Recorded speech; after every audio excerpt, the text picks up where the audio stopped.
Aujourd'hui, je vais vous apporter encore une fois de plus la parole de Dieu. C'est un peu la suite, comme je vous ai dit, à tout ce que j'ai apporté ces temps-ci. C'est un message qui est un message, je peux appeler ce message un message de, comme pour remettre les choses en place, pour qu'il y ait de l'ordre dans l'Église, pour qu'il y ait de l'ordre dans l'Église et dans nos vies. Parce qu'il est important, parce que dans l'Église, on ne peut pas faire n'importe quoi. Dieu a placé les choses, chaque chose à sa place. Et ce Dieu que nous servons, vous l'avez compris, est un Dieu d'ordre. Amen. Alors, le titre de mon message, c'est « Désordre de Dieu ». J'essaie de mettre de l'ordre. Le désordre de Dieu est plus ordonné que l'ordre des hommes. Amen. Voilà le titre de mon message aujourd'hui. Et vous connaissez peut-être cette émission qui avait à un moment, je ne sais pas si elle passe encore à la télé, mais c'était Pascal le grand frère. Vous vous rappelez, son rôle c'était de mettre de l'ordre dans des familles. Ce Pascal le grand frère, sa mission c'était en fait de restaurer le climat de confiance au sein de la famille et d'aider un jeune qui avait du mal dans cette famille à s'en sortir. Et moi je crois que ça c'est le rôle de tous les grands frères. Tous les grands frères, le Seigneur nous appelle à aider le petit frère, j'ai envie de dire. Vous êtes d'accord? Alors peut-être que tu as été blessé dans ta vie. Blessé pas par n'importe qui, mais par des pasteurs. Blessé par des pasteurs qui n'ont pas joué justement ce rôle du grand frère. Les pasteurs n'ont pas toujours joué le rôle du grand frère. Parce que le véritable objectif, c'est la réussite des autres.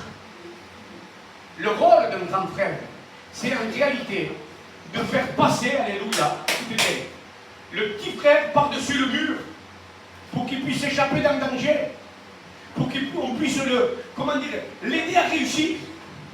Vas-y mon petit frère, tu lui fais la courte chaîne et tu essaies de le faire grimper ce mur que lui n'a pas les capacités. C'est ça le rôle du grand frère. Et moi aujourd'hui je vais appeler le pasteur le grand frère. Mais un frère quand même. Vous comprenez?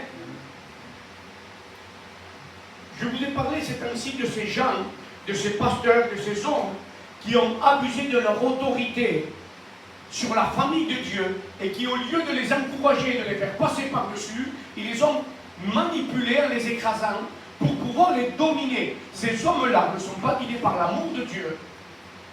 Ils ne sont guidés que par leur propre intérêt, ou tout simplement ils sont guidés par la chair. D'accord? Alors moi je me rends compte que cela a blessé beaucoup de personnes. Et nous avons besoin, écoutez bien, d'un rétablissement dans l'Église, un rétablissement dans nos vies et un rétablissement dans nos cœurs. Pour qu'il y ait ceux qui ont été blessés, qui ont des cicatrices, pour qu'ils puissent guérir. Nous avons besoin de rétablir, parce que du coup, qu'est-ce qui s'est passé?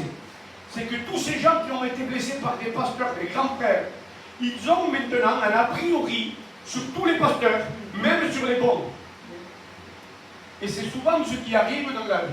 Moi je suis gitan, il y a des gitans qui volent, il y en a qui ne volent pas. Mais quand un gitan vole, c'est tous les gitans. On paye des pots cassés des mauvais. Et que ce soit pour ça ou pour une autre chose. Tous les pasteurs ne sont pas des mauvais pasteurs. Il y a aussi des hommes de Dieu. Vous comprenez? Et ça c'est important. Alors j'espère que vous avez compris à quoi on reconnaît un homme de Dieu et vous allez le comprendre dans cette prédication. Ceux qui ont été blessés n'arrivent plus à faire confiance aux pasteurs. Les pasteurs les ont tellement... Et j'en fais partie. Je suis pasteur aujourd'hui et des pasteurs m'ont lessivé. Ils m'ont tué. Mais je ne veux pas me faire un a priori. Tous les pasteurs ne sont pas comme ces pasteurs qui ont voulu me tuer. Il y en a des hommes de Dieu. Il y en a. Alléluia. Nous allons les reconnaître. Et Dieu les a vus. Et Dieu sait où ils sont. Et vous aussi, vous devez maintenant, on va apprendre à les reconnaître, ces hommes de Dieu. Amen, parce qu'il y en a. Et il est temps, comme ce grand frère aujourd'hui, comme ce frère qui avait ce frère, sur cette émission, que c'était Pascal le grand frère, il avait un rôle, c'était de rétablir le dialogue, de mettre de l'ordre. Et c'est ce que je peux faire par l'aide du Saint-Esprit, remettre de l'ordre pour pouvoir apporter la véritable parole. Amen. Et moi, je suis responsable ici. D'accord? Dans cette église, c'est moi le responsable, je suis le pasteur de cette église. Le Seigneur m'a permis, par le Saint-Esprit, d'être responsable dans cette église. Alors, la première église que je dois m'occuper, c'est celle qui est ici, c'est de vous.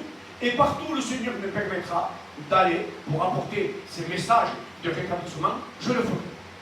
Mais la première de qui je dois m'occuper, c'est de vous. Parce qu'on pourrait dire qu'aujourd'hui, même s'il n'y a pas d'âge ici, en fait. Vous comprenez, dans le ciel, il n'y aura pas d'âge. Et en fait, ici, c'est juste que le Seigneur met chaque personne à sa place. Donc, je suis votre grand frère. Et je ne suis pas là pour vous écraser, mais pour vous faire passer par-dessus le mur. Alléluia. Nous allons tenter, amen, avec l'aide de Dieu, cet après-midi, de remettre les choses en place pour rétablir l'ordre et remettre, écoutez bien, toutes choses à sa place. Vous à votre place et moi la mienne. Car comme je dis, l'ordre de Dieu est plus équilibré que tout. Alors le premier point, besoin des ministères. On a besoin des ministères dans l'Église. Et moi aujourd'hui, je vais les appeler les grands frères. Amen. Je lis un premier texte que j'ai déjà lu, mais qu'on va revoir d'une autre façon. Parce que la parole de Dieu est une source intarissable. On peut lire un passage aujourd'hui, nous dire quelque chose, et le même passage, le relire après, et le Saint-Esprit nous révèle une autre chose. Alors nous allons lire ensemble 1 Pierre 5, versets 1 à 5. Le livre de Pierre. Alléluia. Que Dieu soit loué. Je lis. Voici les exhortations que j'adresse aux anciens qui sont parmi vous. Moi, ancien comme eux, témoin des souffrances de Christ et participant de la gloire qui doit être manifestée. Baisez le troupeau de Dieu qui est sous votre garde, non par contrainte, mais volontairement, selon Dieu, non pour un gain sordide, mais avec dévouement. Non comme dominant sur ceux qui vous sont échus en partage, mais étant les modèles du troupeau. Et lorsque le souverain pasteur paraîtra, vous obtiendrez la couronne incorruptible de la gloire. Alors, le mot qui revient et qui est le plus important, c'est service. Nous devons retenir ce mot, service, serviteur, qui se dit en réalité en grec, pour aller plus profond, c'est doulos. Et doulos, vous savez qu'est-ce que c'est doulos? C'est le plus petit de tous. Le plus petit, le plus pitchouné, on pourrait dire aussi. C'est celui qui, quand rentrait quelqu'un dans la maison, il était au service de l'invité. Il lui lavait les pieds. Voilà qui est le véritable serviteur. Celui qui sait laver les pieds de l'autre. Alléluia. Vous comprenez ça? Ce passage, il est en train de nous dire très simplement qu'un véritable homme de Dieu, un véritable grand frère, un véritable pasteur, doit être au service des frères et des sœurs.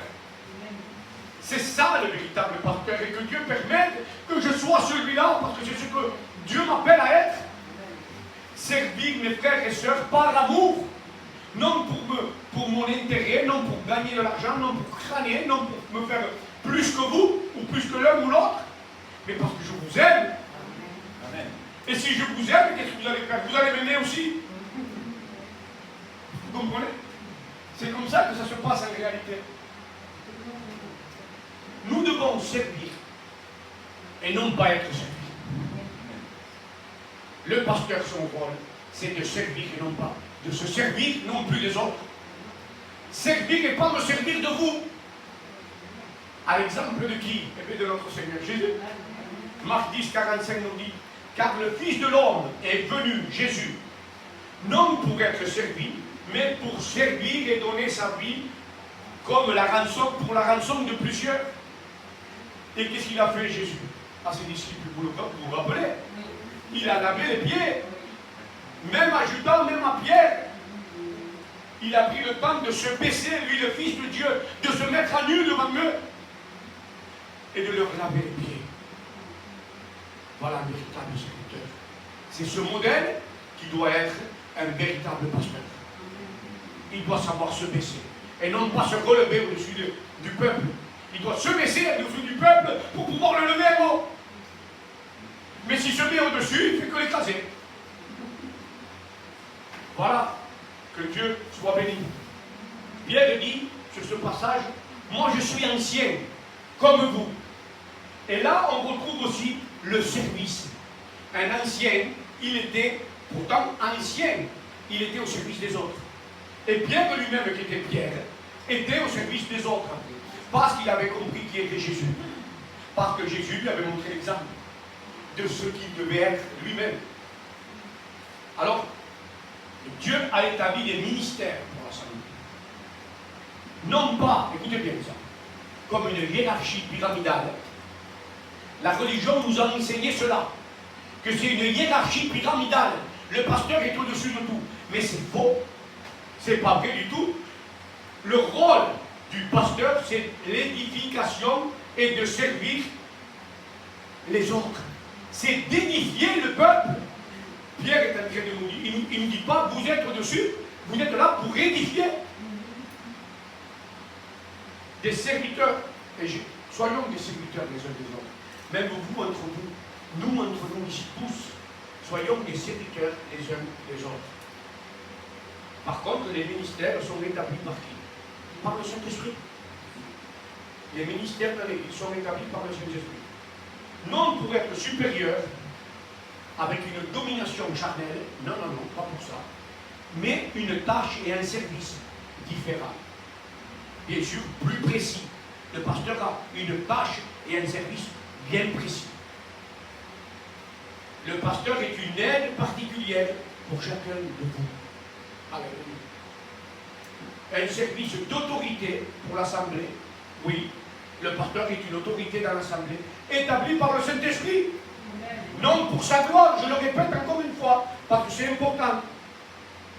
Non pas une autorité charnelle abusive, non pas une autorité supérieure pour se crâner, excusez-moi l'expression, mais une autorité différente selon le ministère reçu, selon le service qu'il doit s'acquérir, selon le service qu'il doit avoir. Chaque service, chaque ministère a une autorité différente donnée par le Saint-Esprit. Alors on va changer juste le mot autorité par le mot onction. Chaque ministère a une onction différente. Le pasteur a une onction d'une autorité de pasteur. L'évangéliste a une onction d'évangéliste. Le prophète a une onction prophétique. Le diacre a une onction de diacre. Mais chaque chose doit être bien disposée à sa place pour que les choses puissent fonctionner. Si le diacre fait le pasteur, ça n'ira pas. Si l'évangéliste fait le pasteur et pas une église, ça n'ira pas. Ça va aller 3 mois, au bout de 3 mois, l'église va être disloquée. C'est comme si, ici nous avons un berger, un ami qui est berger. Imaginez qu'à la place du berger, on met un commercial comme moi. Les brebis vont être complètement mal soignées. Vous comprenez ça? C'est exactement pareil dans le monde de l'église. Si on met ici un évangéliste, les brebis vont être mal soignées. Ça ne va pas aller. Il faut que chaque chose ait sa place. Alors je vous lis Éphésiens 4, verset 12. Il a été donné les uns comme apôtres, les autres comme prophètes, les autres comme évangélistes, les autres comme pasteurs et comme docteurs. Là, nous voyons donc 5 ministères différents, 5 fonctions différentes, 5 autorités différentes, 5 façons de faire différentes. Même si le pasteur, il peut évangéliser, le pasteur, il peut prophétiser, mais ce n'est pas son appel premier. Son appel premier, c'est de prendre soin des brebis. L'évangéliste, qu'est-ce qu'il va faire? Il va aller délivrer, il va aller chasser les démons, il va aller dans la rue, il va aller partout. Il a une onction particulière pour faire ça. Le prophète, il va venir ici en 2 minutes, il va savoir ce qui va se passer. Il va avoir des dons et des paroles de connaissance pour chacun de vous. Parce que c'est son domaine. Vous comprenez? Alors, c'est un ministère. Alors, le seul objectif de ce ministère, c'est la suite du verset. Pour le perfectionnement des saints, en vue de l'œuvre du ministère, écoutez bien, et de l'édification du corps de Christ, c'est-à-dire de l'Église. Donc, perfectionnement et édification sont le rôle que nous avons dans cette Église. Amen.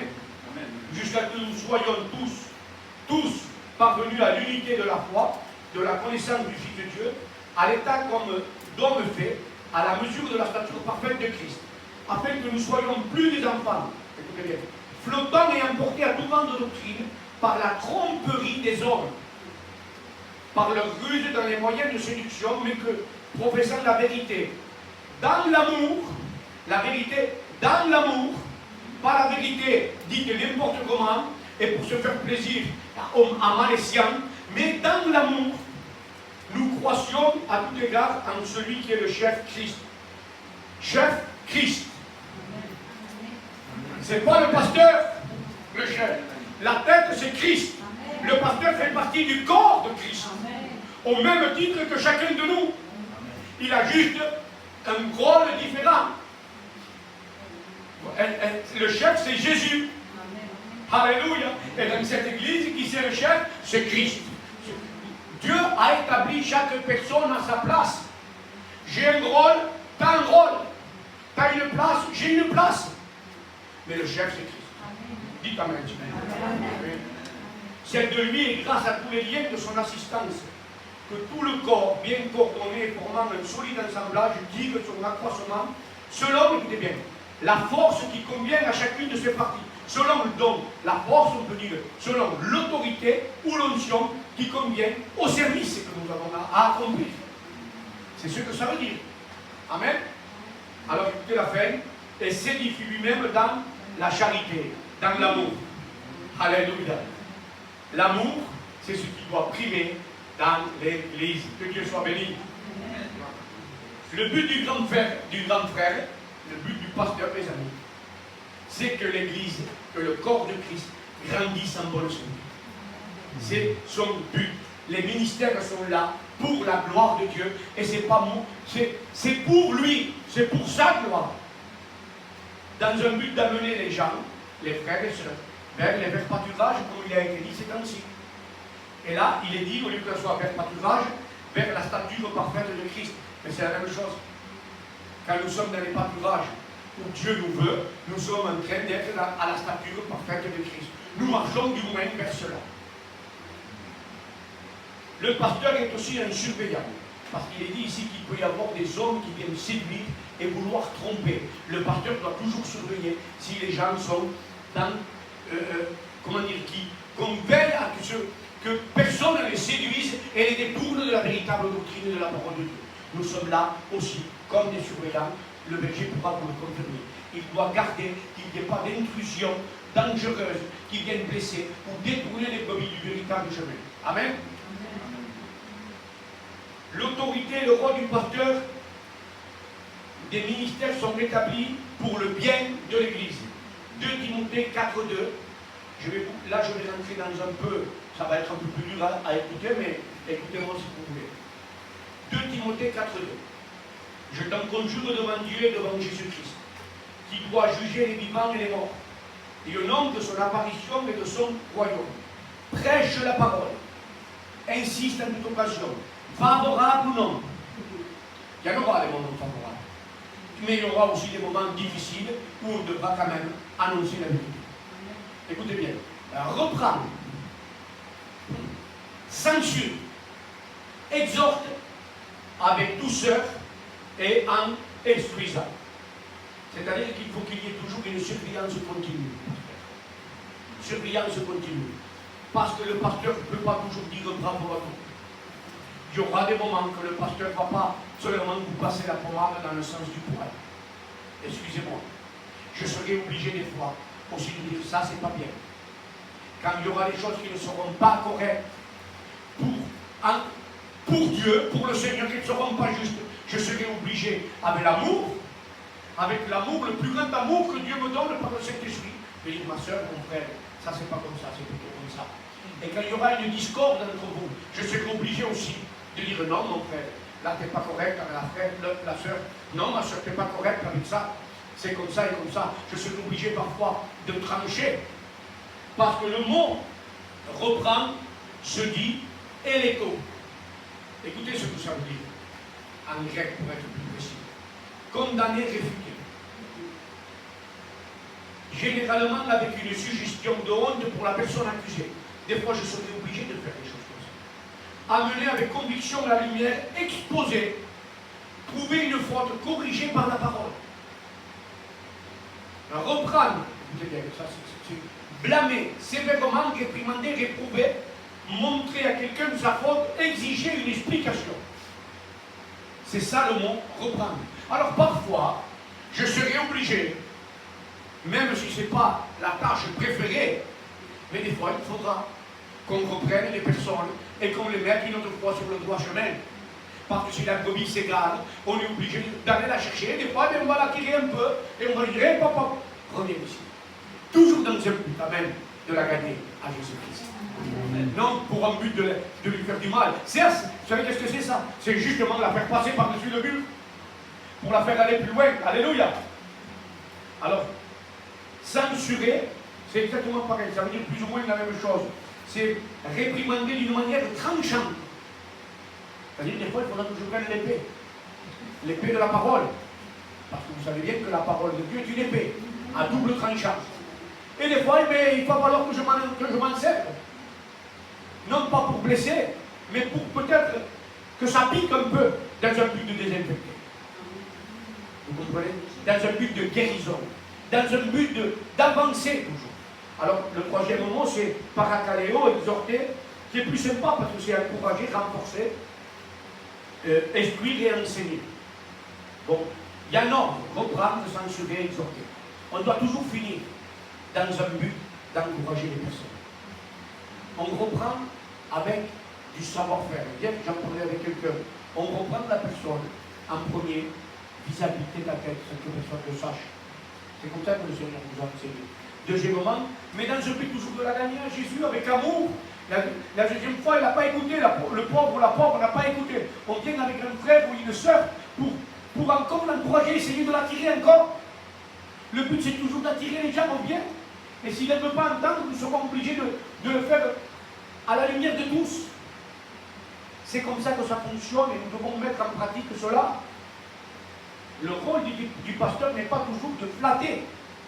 Il est surtout aussi des fois de dire surtout toute la vérité.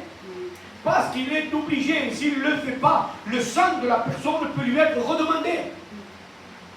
C'est très important. Je vais vous lire un texte. Toujours avec un but de mener les gens vers la solution, avec de la douceur, nous dira le livre de Pierre. Douceur et patience, en expliquant les choses clairement, en essayant de comprendre la situation, parce que tous les cas ne sont pas les mêmes. Vous comprenez? Donc il faut que ce pasteur prenne du temps et qu'il cherche toujours un but d'amener les gens vers le bien. Amen. Mais il doit prendre ce rôle très au sérieux. Le rôle du grand frère, il ne doit pas le négliger. Il ne doit pas négliger cette partie-là, qui n'est pas, je vous le dis, la plus agréable, mais il doit aussi parfois la prendre en considération. Acte 20, versets 26 à 28.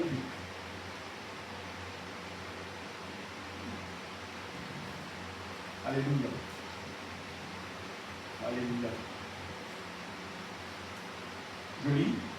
C'est pourquoi je vous déclare aujourd'hui que je suis pur du sang de vous tous, disait l'apôtre Paul, car je vous ai annoncé tout le conseil de Dieu sans rien cacher. Prenez donc garde à vous-même et à tout le troupeau sur lequel le Saint-Esprit vous a établi évêque, pour paître l'Église du Seigneur et qu'il s'est acquise par son propre sang. Je sais qu'il s'introduira parmi vous, après mon départ, des loups cruels qui n'épargneront pas le troupeau, et qu'il s'élèvera du milieu de vous des hommes qui enseignent des choses pernicieuses pour entraîner les disciples après eux. Donc là, Paul est en train de dire, je suis pur, je vous ai dit toute la vérité. C'était tellement important qu'il dise toute la vérité pour ne pas lui avoir des... Que Dieu lui dise, écoute, t'as pas aidé Claudia à la flattant des fois. Tu aurais dû lui dire, ça c'est pas bien. Pour que je puisse la convaincre par le Saint-Esprit. Je peux Claudia pour exemple, et je peux prendre Jean-François, ou Jean-François moi. D'accord? Si j'appelle le mal bien, je ne serai pas en accord avec ce que la parole de Dieu me demande. Je serai obligé de dire à Jean-François, ça c'est pas bien ce que tu as fait. Tu dois te repentir, mon frère, viens, on va prier ensemble. Si je ne le fais pas, je risque que lui-même se perde à cause de moi. Parce que je les stocke dans une position qui n'est pas la bonne. Je les garde de la vérité. Et j'aurai des comptes à rendre à Dieu. Jacques 3:1 me dit ceci. Mes frères, et qu'il n'y ait parmi vous pas un grand nombre de personnes qui se mettent à enseigner. Car vous savez que nous serons jugés plus sévèrement. Celui qui se met à enseigner et qui n'emploie pas toute la vérité dans l'amour, je précise vérité dans l'amour, sera jugé plus sévèrement. Cette tâche doit nous mener à nous laisser diriger par le Saint-Esprit. Quand on est dirigé par le Saint-Esprit, pour reprendre quelqu'un, la personne se relève. On vient l'aider parce qu'on est rempli du Saint-Esprit. Quand on est rempli du Saint-Esprit, on a de l'amour pour les uns et pour les autres. Et le bien de cette personne sera aussi le mien. Je l'aime comme si c'était pour moi. Et ce que j'aimerais que lui fasse pour moi, eh bien je le fais. C'est pour ça que je le dis souvent. Je vous ai souvent dit, s'il y a quelque chose qui ne va pas, venir me le dire. Parce que vous pouvez aussi me sauver à moi. Parce que moi je suis un homme comme vous, puisque je suis un membre du corps. Amen. Et je vais conclure sur ce premier point, avant de rentrer. Les autres points vont être courts parce que je vais les revoir. Le rôle du pasteur, pour lui-même, il est à prendre très au sérieux. Mais le rôle de l'Église, envers le pasteur, il est à prendre très sérieux aussi. Parce que Dieu a établi des ministères, et ce n'est pas pour rien qu'il les a établis. C'est pour l'édification, pour le perfectionnement des saints, tant qu'ils travaillent dans l'amour. Si le pasteur travaille dans l'amour, les gens doivent être soumis au pasteur qui travaille par amour. Celui qui ne travaille pas par amour, vous allez le voir. C'est lui qui se prend pour le pape de Rome, excusez-moi l'expression. Tu verras ça peut-être si possible. Deuxième point, c'est unité dans l'Église. 1 Corinthiens 12:12 nous donne tout sur le corps de Christ. Mais je ne vais pas le lire et je ne vais pas le développer maintenant, ça, parce que ce sera pour la prochaine fois, d'accord? Mais je vais juste vous lire quelques versets dans Actes 1:14. Parce que ce que je voudrais vous montrer, ce que mène l'unité dans l'Église, ce que ça peut faire l'unité dans l'Église. Acte 1:14, je vous lis rapidement. Tous, d'un commun accord, persévérer dans la prière avec les femmes et Marie, mère de Jésus, et avec les frères de Jésus. Je vous lis en suivant. Acte 2. Le jour de la Pentecôte, ils étaient tous ensemble dans le même lieu. Et je vous lis en suivant. Acte 3:42. Ah, non, là, je me suis trompé. C'est pas Acte 3:42, excusez-moi.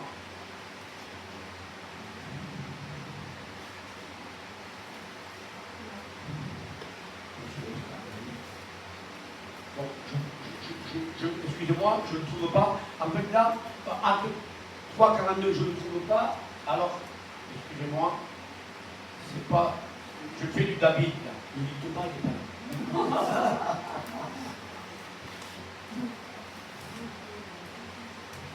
En fait, ce que je veux vous montrer, c'est que à ce moment-là, quand il y a l'union dans l'Église, ils étaient en train d'obéir à Dieu. Le Seigneur leur avait dit, attendez-moi dans la chambre haute, et vous allez recevoir le Saint-Esprit.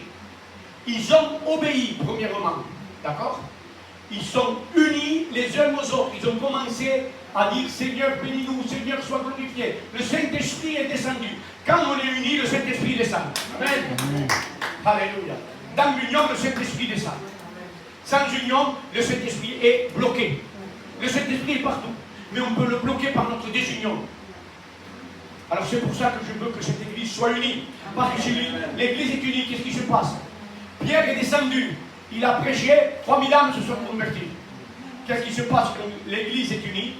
Le Saint-Esprit descend et il y a de la croissance. Amen. Alléluia. Il y a de la croissance. Alors soyons unis et nous verrons la gloire de Dieu. Soyons unis et un seul mot du pasteur, des conversions et des guérisons et des miracles.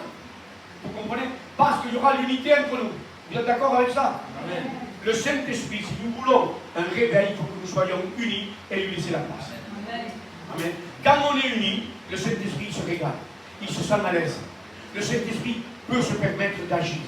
Si nous avons de la division entre nous, le Saint-Esprit se bloque tout seul. On ne peut pas, il ne peut pas, il veut mais il ne peut pas. D'accord? Troisième point, c'est famille de Dieu. Sur ce point, je vais rester un peu plus, parce que le point du corps de Christ, je vous le développerai à la prochaine prédication qui sera prochainement. Colossiens 3:11, on le lit ensemble. Il est très fort ce passage. Et je veux vraiment que vous soyez attentifs à ce que je vais vous dire. Il n'y a ni grec, ni juif, ni circoncis, ni incirconcis, ni barbare, ni xiste, ni esclave, ni libre, mais Christ. Mais Christ est tout et en tous. Amen. Amen. Moi, je m'appelle Benjamin Jimenez. D'autres m'appellent Frédéric. Benjamin Frédéric Jimenez. Là, j'ai Raymond Marcet. Là, j'ai Jean-François Michaud. Vous avez tous des noms ici. Jimenez, Doya, etc., etc. Turon, pour certains. Eh bien, moi, je vais vous dire quelque chose. Dieu nous appelle à prononcer la tout seul. Parce qu'ici, tu ne dois pas t'appeler Marseille, moi, je ne dois pas m'appeler Jimenez. C'est pas comme ça que ça fonctionne dans l'Église. Parce qu'ici, il n'y a plus de famille terrestre. Il n'y a qu'une famille céleste. Parce que la Bible dit que ce qui était fait au ciel soit fait aussi sur la terre. Il n'y a plus de Jimenez, il n'y a plus de Doya, il n'y a plus de Marseille. C'est nul. Dehors, oui, vous appellerez Jimenez pour les choses de la terre, mais pour les choses célestes, vous vous appelez plus Jimenez ni Doya. Ici, dans cette famille, il n'y a qu'un seul nom. C'est le nom de Jésus-Christ. Il n'y a qu'un seul nom. Raymond Christ. Christelle Christ. Claudine Christ. Nous sommes tous des Christ. Nous avons en nous le sang de Jésus-Christ. Et c'est ce sang qui doit primer. Le sang du Fils de Dieu. C'est notre identité dès aujourd'hui et pour toujours. Et au ciel, vous savez quoi au ciel? Vous savez qu'est-ce qui va se passer? Je vais vous raconter un témoignage. J'étais une fois à l'église Momentum, avec mon épouse à Bordeaux. Il y a quelques temps de ça, c'était même au début que j'étais venu au Seigneur. Et je sortais d'un milieu assez fermé. Et là, je vois des lumières, je vois le pasteur prêcher. J'étais un peu auto-bloqué sur la chaise. Ah, c'est quoi ça, je me disais. Mais je sentais qu'il y avait la présence de Dieu quand même. Je me lève à l'appel avec ma femme. Et là, pour aggraver la chose pour moi, donnez-vous la main. Faites un rond et donnez-vous la main. Ah, moi, je ne touche personne. Je n'ai pas de droit, je ne suis pas pasteur. Et là, je donne la main à tous. À côté de moi, il y avait un Chinois. De l'autre côté, il y avait un frère de couleur. Il y avait un Allemand, un grand gaillard comme ça. Toutes les cultures étaient là. Et moi, j'étais un gitan au milieu là. Et moi, j'étais bloqué. Je me dis, c'est quoi tout ça? Et Dieu me dit, hé, mon petit, ça sera comme ça au ciel.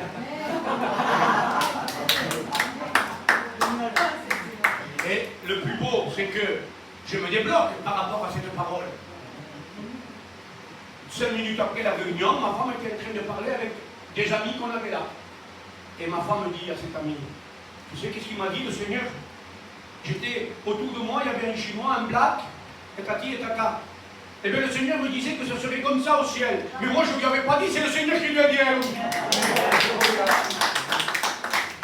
Amen. Le ciel sera rempli de couleurs. Mais un seul nom, Jésus-Christ. Et c'est comme ça que je vois aussi l'Église, comme au ciel. Parce que nous sommes préparés pour aller où? Pour aller au ciel. Non pas préparés pour rester sur cette terre. Même s'il faut rester les pieds sur terre, mais notre tête est dans le ciel. Dites Amen. Ici, mes chers frères, je ne ferai pas de préférence avec qui que ce soit. Que ce soit ma femme, que ce soit mon cousin, que ce soit ma fille quand elle vient. La parole de Dieu ne sera la même pour eux que pour chacun de nous. Si ma fille fait quelque chose qui n'est pas bien, je lui dirai également. Je ne ferai pas de favoritisme parce qu'il s'appelle Jimenez ou parce qu'il s'appelle Doya. La parole de Dieu sera la même que j'annoncerai à Christelle ou que j'annoncerai à Alexandra, ma fille. Si elle commet du mal, je lui dirai c'est pas bien. Si Christelle fait quelque chose de bien, je lui dirai que Dieu te bénisse, ma soeur, pour ce que tu fais. Je ne ferai pas de favoritisme. Dans cette église, je veux établir cela au nom de Jésus. Parce que dans le ciel, Dieu ne fera pas de préférence. Il ne faut pas qu'on ait le favoritisme. Ce n'est pas une famille charnelle, c'est une famille céleste, c'est une famille par le Saint-Esprit et par le sang de Jésus-Christ. Vous êtes d'accord avec tout ça? Alors je vous lis un dernier texte. Apocalypse 7, verset 9. L'Apocalypse, c'est le dernier livre de la Bible. Vous le savez? 7, 9. Après cela, je regardais, et voici, il y avait une grande foule que personne ne pouvait compter. Il n'y avait que des gitans. C'est pas ça? Ah non, pardon, j'ai pas les lunettes. Il y avait de toute nation, de toute tribu, de tout peuple et de toute langue. Ils se tenaient devant le trône et devant l'agneau, revêtus de robes blanches et des palmes dans leurs mains, et ils criaient d'une voix forte en disant: le salut est à notre Dieu qui est assis sur le trône et à l'agneau. Dites Amen, s'il vous plaît. Et ça c'est la vérité aussi dans l'Église. Parce qu'ici, dans cette Église, c'est ce qui doit être instauré, cette vérité de l'Évangile, qu'il n'y aura pas de préférence pour personne. Nous serons tous au ciel de cette manière. Alors commençons ici. Vous êtes d'accord avec ça? Amen. Amen. Alors je vais bénir Dieu avec vous, je vais glorifier Dieu avec vous, juste en faisant un petit point. Les ministères sont loin de Dieu. Tant qu'ils respectent l'amour et qu'ils marchent dans l'amour, l'Église doit respecter les ministères et l'autorité des pasteurs qui marchent dans l'amour. Dites Amen. Amen. Merci Seigneur. L'unité dans l'Église nous permettra de vivre la gloire de Dieu sur cette terre. Et il n'y aura jamais de préférence dans cette Église. Parce que nous ne sommes pas une famille charnelle, mais une famille, et c'est la famille de Christ. Amen. Que Dieu soit loué et béni. Je vous remercie de m'avoir entendu et écouté. Ce que je désire surtout.